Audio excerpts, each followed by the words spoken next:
आजमगढ़ की जब हम बात करते हैं तो आजमगढ़ ऋषि मुनियों की तपस्या की भूमि रही है। तत्व चिंतकों, विचारकों और देश के स्वाधीनता आंदोलन की भी एक महत्वपूर्ण भूमि के रूप में आजमगढ़ का अपना महत्व रहा है। याद करिए, वीर कुंवर सिंह ने भी इसी आजमगढ़ की धरती को अपने शौर्य के लोहे से तप्त करते हुए फिरंगियों को भागने के लिए मजबूर किया था। वह धरती आजमगढ़ की ही धरती है और ये हमारा सौभाग्य है। मैं आजमगढ़ से मुख्यमंत्री बनने के बाद नहीं जुड़ा हूं, मुख्यमंत्री बनने के बहुत पहले से मैं आजमगढ़ से जुड़ा रहा हूं और इसीलिए आजमगढ़ के विकास की बात जब आती है तो हम लोगों ने, भले ही आपने मुख्यमंत्री दिए होंगे लेकिन उन लोगों ने आपके यहां काम नहीं किया होगा, लेकिन डबल इंजन की भारतीय जनता पार्टी की सरकार ने प्रधानमंत्री मोदी जी के नेतृत्व में आजमगढ़ के विकास के लिए जो कार्य किया वह किसी ने नहीं किया।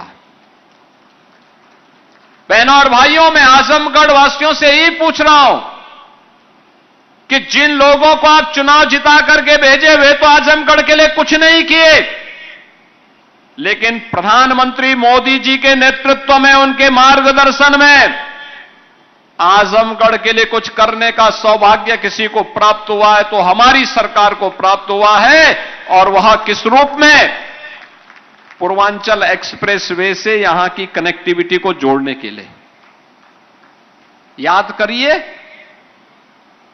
आजमगढ़ से पहले लखनऊ की दूरी हो या गोरखपुर की दूरी हो या वाराणसी की दूरी हो या प्रयागराज, ये सभी दूरी तय करने में पापड़ बेलने पड़ते थे। लखनऊ जाने में 6 घंटे लगते थे, आज मात्र 2.5 से पौने 3 घंटे में आप लखनऊ जा सकते हैं। आजमगढ़ का कोई निवासी आराम से जा सकता है, पूर्वांचल एक्सप्रेसवे आपके पास है। गोरखपुर जाना है तो 1.5 घंटे से भी कम दूरी में आप गोरखपुर पहुंच जाएंगे। पहले ये दूरी तय करने में कम से कम 3 से 4 घंटे लगते थे। ऐसे ही वाराणसी और प्रयागराज की दूरी को भी कम किया है, जो इंफ्रास्ट्रक्चर डबल इंजन की सरकार ने यहां बनाया है।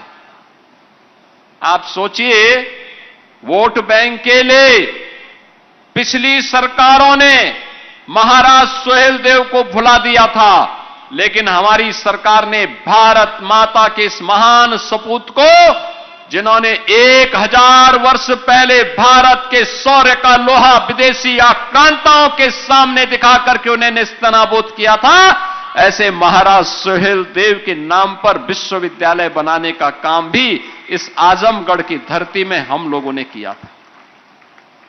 मुझे याद है, जब मेरे पास आजमगढ़ का एक प्रतिनिधिमंडल आया, उन्होंने कहा कि हम आजमगढ़ में विश्वविद्यालय चाहते हैं। मैंने कहा विश्वविद्यालय तो हम देंगे, क्योंकि मेरी इच्छा है, अयोध्या सिंह हरिओत जी की ये पावन धरा है, राघव ने यहां पर भारत के साहित्यिक जगत को एक नई ऊंचाई दी थी और यहां पर विश्वविद्यालय तो बनना चाहिए, हम भी चाहते हैं, हम बनाएंगे भी। और बहनों भाइयों, हम लोगों ने बना दिया। आजमगढ़ का एयरपोर्ट का विकास भी हमारी ही सरकार ने किया है। मार्गों के लिए जितना पैसा यहां के हमारे जनप्रतिनिधियों ने मुझे उपलब्ध करवाया था, हमारे प्रभारी मंत्री जी ने, दारा सिंह जी ने, रिसो जी ने, रामविलास चौहान जी ने, यहां के हमारे पूर्व विधायकों ने, पदाधिकारियों ने, उन सबको हम लोगों ने अपनी स्वीकृति दी और आज परिणाम है कि विकास के वे सभी कार्य आजमगढ़ की चारों ओर की कनेक्टिविटी, 4 लेन की कनेक्टिविटी के साथ जुड़ गया है। विकास तो हो ही रहा है, लेकिन सबसे बड़ी बात है आजमगढ़ को उसकी पहचान भी मिल रहा है। पहले आजमगढ़ के नाम पर लोग होटल में कमरा नहीं देते थे, धर्मशाला में ठहरने नहीं देते थे, और आजमगढ़ के नाम पर जब आप जाएंगे तो आपको कोई रोकेगा नहीं, कोई टोकेगा नहीं, बल्कि स्वागत करेगा। क्योंकि ये डबल इंजन की भाजपा की सरकार ये सम्मान भी दिलाने का काम करती है। जब विकास होता है और बिना भेदभाव के होता है तो उसका लाभ उसी रूप में हम सबको देखने को मिलता है। ये बाबा गोरखनाथ मिल्क प्रोड्यूसर कंपनी, ये उत्तर प्रदेश की 5वीं ऐसी कंपनी है जो महिला स्वावलंबन का एक नया आदर्श प्रस्तुत कर रहा है। बहनों और भाइयों, हम लोगों ने 2019 में पहली प्रोड्यूसर कंपनी प्रारंभ की थी झांसी में बलेनी मिल्क प्रोड्यूसर कंपनी के नाम पर।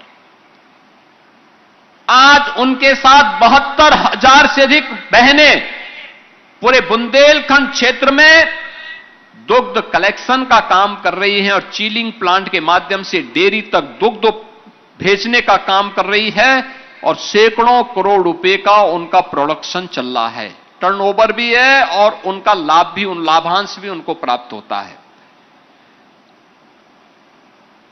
वाराणसी में भी एक मिल्क प्रोड्यूसर कंपनी काम कर रही है, आगरा में काम कर रही है, लखनऊ में काम कर रही है और इस बार बजट में हमने 200 करोड़ रुपए और तय किए हैं एक प्रयागराज में मिल्क प्रोड्यूसर कंपनी बनाने के लिए और एक बरेली के अंदर बनाने के लिए। यह महिला उद्यमिता का और महिला आत्मनिर्भरता का एक आदर्श उदाहरण आज यह आप सबके सामने है।